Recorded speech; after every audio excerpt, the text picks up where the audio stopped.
What's up? We got Sassy Sandra Hill in the building from Memphis. I see you. We got, what is it? X Vicer.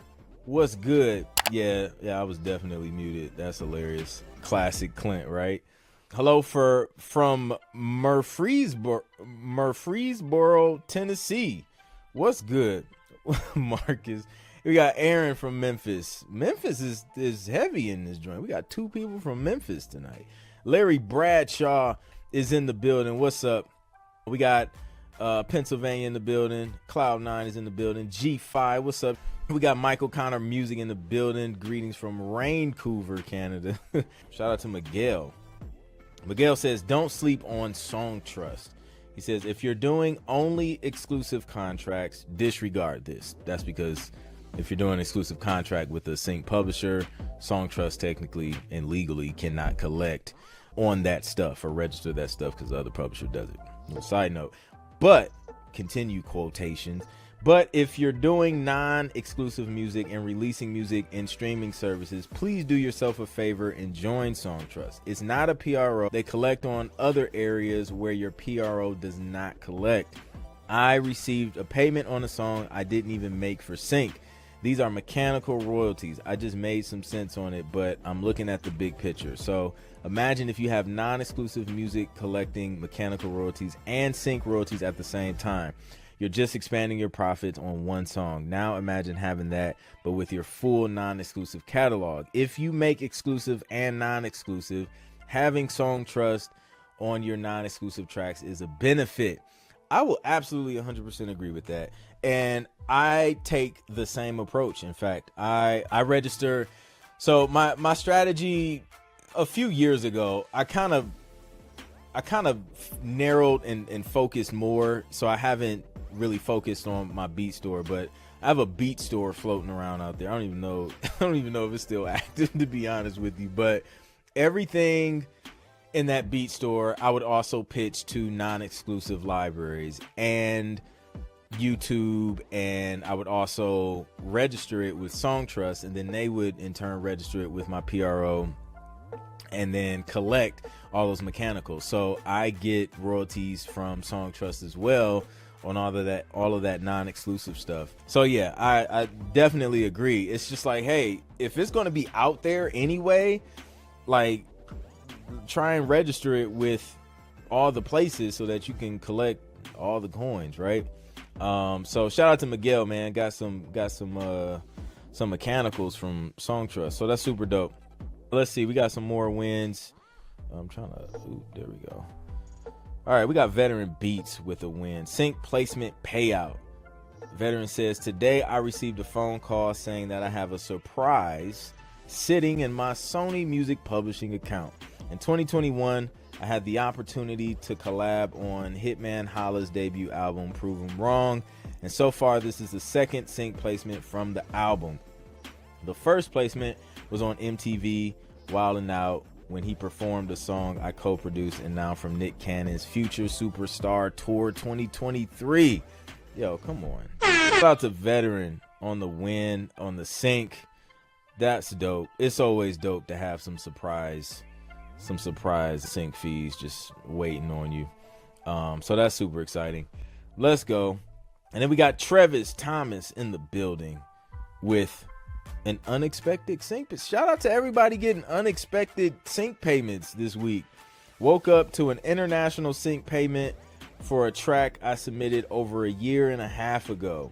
That's wild. Those unexpected residuals is why I love sync. Keep pushing. That's dope.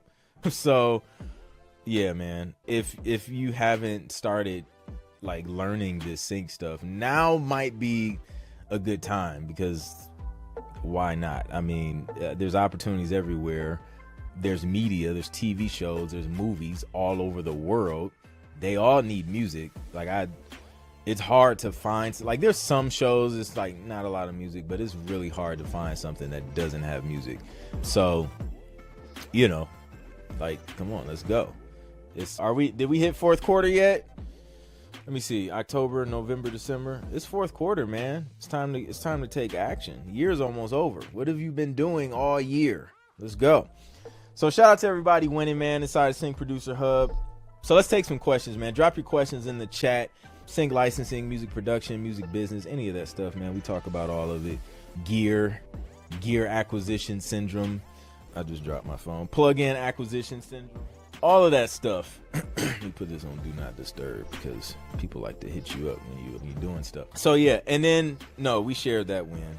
The WWE SmackDown ad. Yeah. We talked about that last week. Yeah, we're caught up. We're caught up on wins. This week has been cool. Still working on this sports album where I cannot use brass or strings. It's coming along.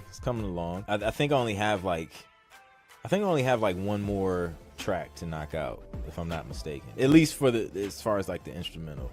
Lyrics, we're still, working that out. But yeah, preparing for Shades of Sync. That is coming up in November. So been working on stuff for that. Got some goodies in the mail from some of our sponsors. So there's going to be some dope giveaways. Like somebody's going to level up. Somebody's going to level up, man, with the gear. So got some of that good stuff in the mail. So if you guys haven't tapped in and got registered for that, go to shadesofsync.com. The link is in the description as well. And yeah, we'll see you in person on November 9th. And then on November 8th, the night before, we're actually doing a virtual listening session. So we're going to have some super dope people, some decision makers in that room. So like, bring your best music. And yeah, that's going to be fire as well, just to kind of gear up and then go into the actual day full conference to grab all the tactics and the strategies and the insight and the wisdom that's coming from the panels that we're going to have. So super excited about Shades of Sync 2024. So yeah. You're probably ready to start trying to get TV placements, but you just don't know the next step to take. So I want you to download my free Sync Producer Quick Start Guide, which is going to help you do that. It's going to give you the steps and it's going to give you resources to get you started on this journey. So just go to clintproductions.com/free guide or click the link in the description and download that free Sync Producer Quick Start Guide. Let's go. We got a question from Cloud9 Music. How's that pitch working for you? I got 2 tracks in the SoundStripe via that pitch. Congrats. SoundStripe is dope because I submitted to them. I don't even think they were accepting submissions anymore. Let me see. I haven't submitted anything new to them since, what was that? Last month, the ambient piano stuff. So all of the stuff has gotten into libraries. Now I'm just playing the waiting game and seeing what happens with that. I know some things can take time sometimes to kind of, get moving and circulating with libraries. So we'll see what happens. I'm keeping an eye on it and kind of going from there, man. But congrats on getting a couple tracks accepted into SoundStripe. That's what's up. I know a couple artists that got into SoundStripe like early on, and they had good things to say about it. So hopefully that works out for you, for sure. Indeed. Did we talk about the Studio One 7 update? Did we talk about that? Was that this week or last week? That joint looks dope. I'm not gonna lie. Like I feel like Studio One legit came for like every DAW's neck, low key, with some of the features they released. So shout out to them. I think that they've always been a solid DAW. I used Studio One for a stretch. It was during a time where I was very mad at Pro Tools for like whatever reason. Like I just had I didn't. No, you know what it was? I think it was an inbox. I think the version of Pro Tools I had, I wasn't big on updating. The version I had was the version that only worked with the inbox, and then my inbox just stopped working. So I was like, yeah. So then I started using Studio One, and I was recording vocals in there, and I didn't mind it. I didn't mind it at all. There was a couple extra clicks I had to do certain things. That was weird, but it wasn't a bad DAW, man.